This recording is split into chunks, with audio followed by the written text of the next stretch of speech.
Rob. Hello everyone, welcome to Rob's Rogues in the Batman universe, and today we're taking a look at the DC Comics Multiverse Batman figure. It is the 3 3/4 inch line. This is obviously, of course, is the '89 Michael Keaton, Jack Nicholson Batman movie. Now, if you've watched the most recent episode of the Rogue Show, I was kind of poking fun at myself, like, who is buying this 3 3/4 inch line? This guy. Initially I said I wasn't going to be buying any of these, and I think sometimes that's a phrase you hear me say on the show is, initially I wasn't going to buy it, but I end up buying some of these. Being that they're $6, sometimes that's really tempting to want to do. So I have 3 more figures. 3.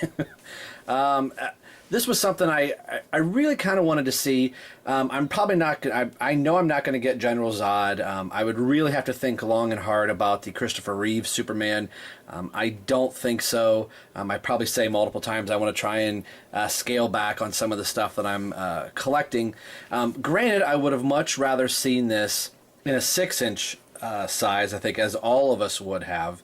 But knowing that we're probably not going to get it, and I do have some old school '89 Batman action figures that I bought back in the day, so I thought it would be nice to kind of compare and kind of contrast to what we used to have back in '89 to what we have right now. But if you haven't seen much of the Multiverse packaging, it's very much like the old DC Universe Classics line, or would have been the Unlimited line, in this style of package, just on a much smaller scale. Have the nice orange and, kind of like starburst type thing. I'm not sure if anything important to the '89 film, as I try to forget my words there.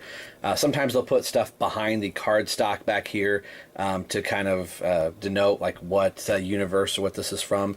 It's an odd choice that they're doing this multiverse.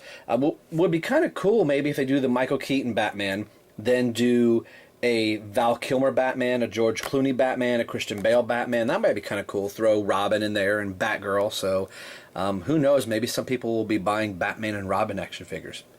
We probably won't go that far because it's Mattel. The other figures from the line that they just kind of keep going back and forth here. We have General Zod, Terrence Stamp General Zod from the Superman movie, Christopher Reeves. We have Mr. Freeze, which I already own this. Being a Mr. Freeze fan, I thought, well, I'd kind of like to get a Mr. Freeze from the Arkham type verse. And then an unmasked Batman, which I guess is kind of cool, but at the same time, if we're going to get an unmasked Batman, I guess I would have rather had just a Bruce Wayne type figure. That would have been kind of cool.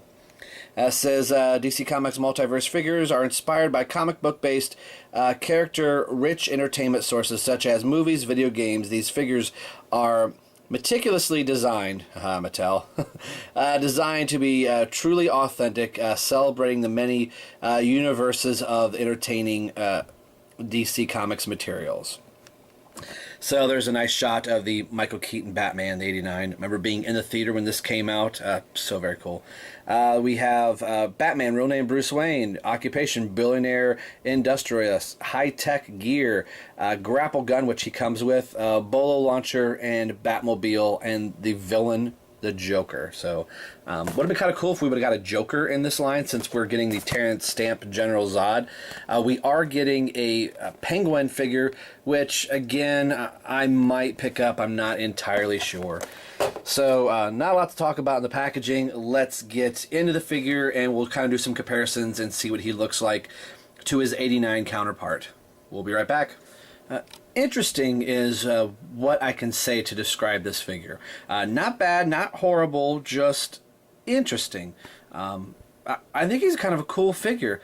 The bat grapple is a little bit to be desired. You really can't tell it's a bat grapple. I mean, you can. It looked more bent right there. It's just a flimsy piece of plastic. Kind of a pain to try and get it out. I think it could be straightened for the most part, but you can kind of tell here, it looks like it's, not the straightest piece of plastic with as small as it is. Again, this is not one of my favorite looks for Batman. I do not like the all black on black military application, but it is what it is. But it's sculpted decently though, especially in the belt. I mean, that looks like it just kind of came right off the screen from the '89 film. They even did the first original Batman logo from the '89 film, where they eventually got rid of these extra two little pieces that came out and did a more traditional Batman logo. It does resemble Michael Keaton just a little bit. I mean, it's kind of hard to do with just the chin, but I think they pulled it off decently, and then also painting his actual eyeballs. Let's see if I can get him back up my light. We'll kind of zoom into his eyes here. But it's not too bad. You can actually see the pupils in there, and it's really hard to see with the naked eye, so it's as I'm jerking him all about here. You can kind of see some flashing up on the ears, which I didn't notice it until I had it, super super close up, Wayne's World style, if anybody catches that reference. I like how the cowl is scalloped here like it is in the film. The cape, we're in really tight here. This is more of a pleather, where you kind of like that fake leather, but in the film, it kind of resembles that a little bit, where it's almost like a motorcycle jacket or maybe a seat cushion from Wayne Manor. But it's a weird feel. It's definitely not cloth. The inside is more of the cloth fabric, but it does have this pleather texture to it, which is really kind of cool. I dig that quite a bit, actually. Again, very much the '89 Batman sculpting here. Sometimes you'll go, oh, this looks like it's part of the Batman Returns sculpt here. This is they did pay attention to detail all the way around, and for most part, this line, at least from Mattel, really prides themselves on doing that. So we can tell that Mattel does do some decent amount of sculpting when they want to. The articulation is going to be a little bit hindered in the arms for this Batman. Let's get the grapple gun out of his hand here. Due to the fact of the cape. Were it a traditional cloth cape, you could fold this up over the shoulder and it really wouldn't be a problem, but the way that it is attached right here above the breastplate and right around the logo, so if I were to pull right here, it's going to come off. So this figure is basically meant to have his arms down here. Now the arms could go up. They're not going to go full 360, or I'm going to start to tear the corner of this cape. So kind of an odd choice. It's going to bunch the cape a little bit. It's hard to tell with the other articulation. The arms do appear to go out here, but again, they're not going to because of the cape, because there really is no give to it. The elbows do have a single bend, and there is a rotation in the wrist. We kind of skipped the head. The head does look left to right. There is no up and down at all. It's more like the standard action figure articulation, as I like to say, if I can say that. He does turn at the waist right above the belt. Sometimes they'll hide a double belt articulation there, but not on this one. He has the traditional Mattel T-jointed hips that go out, so it could kind of get him in a little bit of a kick pose. There, they both go, so it could kind of give him the splits a little bit. He looks a little stubby in through the crotch once you get the... It's almost like the legs could be a tad bit taller. I don't know if that's just me. There is an upper thigh cut swivel. A single bend at the elbow, which at first it kind of looked like it was going to be double jointed, but I don't believe it appears to be. No, just a single joint at the knee, and that's it for the articulation. No boot or anything like that. So it's not a bad little figure. I mean, it is little. So I would have liked to have seen them, let's get a little bit closer here. I would have liked to have seen them do more in the traditional size of the action figures. This 3 3/4 inch line, I think they should have gone to 4 inches. I'll show you why in just a second. Let's compare him to the original Batman that came out in 1989. So here we go. Oh my, how times have changed. This is the original 1989 Toy Biz Batman, and maybe at some point I'll go through and actually review these three figures. I have this, Bob the Goon, and the Joker that I have from this line. His leg is broken. I think I still have that figure. I'll have to double check. Of course, being 89, I was a freshman in high school, and I kind of lost the Batarang and grapple that came with this figure. So back to the days where I wasn't saving things, but you can see the difference in the height size of this Batman. Would have been kind of cool if he would have been just a little bit taller. Now, Toy Biz actually had this line. Kenner, for whatever reason, decided, oh, no one's really going to want a Batman action figure, because they had gone through the Superpowers wave, and that line was kind of dying. So Kenner thought, in their infinite wisdom, we'll just sell a license off and we'll give it to this Toy Biz company.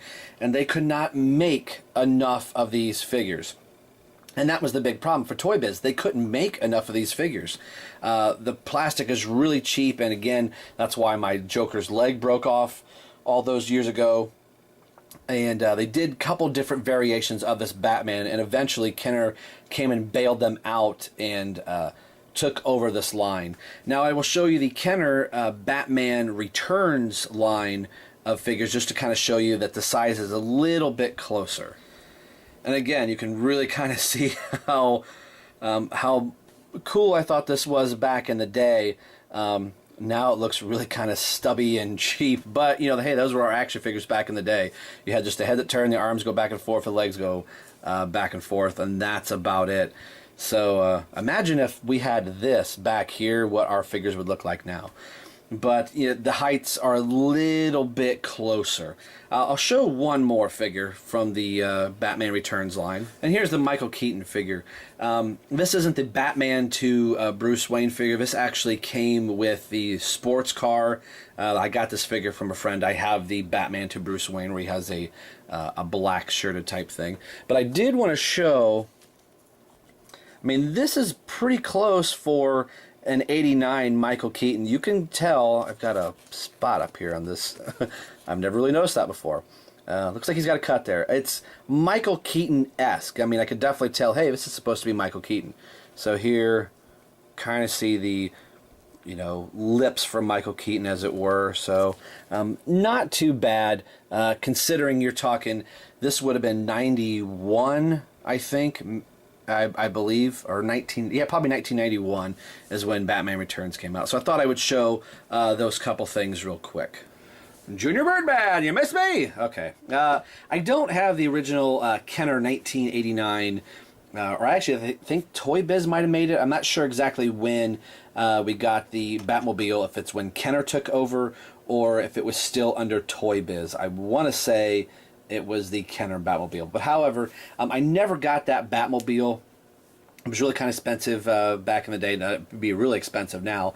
But I do have the Batman Forever and the Batman and Robin Batmobiles. And a lot of us collectors would like an action figure and a Batmobile to kind of go together. And doing the DC Universe Classics line for so long, the only Batmobile that was ever really in scale was the 2003 Batman Batmobile that was the precursor to the DC superheroes line from Mattel. But anyway, what's nice about this Batman, if you have the original 89 Batman Batmobile, this Batman will fit in that car and will fit rather well. And so that means he will fit in all of these Batmobiles for this small size of a figure. So at least Mattel finally gave us a Batman that can set in a Batmobile. As I'm kind of looking around my room, the 66 Batman TV series from Mattel does have a Batmobile that those 6-inch figures can fit in. So if you have a old Batmobile from the 89 movie in storage somewhere, you might want to pull it out if you have this guy, because the two will look great together. Granted, this is from a few years, but Michael Keaton should have been the Batman in this, so that's why I just happened to grab this Batmobile to be able to show you this. Alright, in closing here, I don't think this is actually a bad figure. I've been wanting to set up all of my old movie figures, and it was kind of cool having some of them out for the first time in a very, very long time.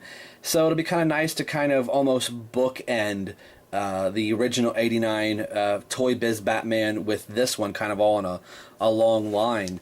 Who knows, maybe we'll get a Christian Bale out of this line. It's really unsure what Mattel is going to do with this multiverse line. It just seems like they're kind of making figures haphazardly. Some are pretty decent and others are just downright atrocious. So we'll see where they go. But today we've been taking a look at the DC Comics Multiverse, the 1989 Michael Keaton Batman from Mattel. And as always, this is Rob for Rob's Rogues and the Batman Universe signing off saying we will see you guys next time.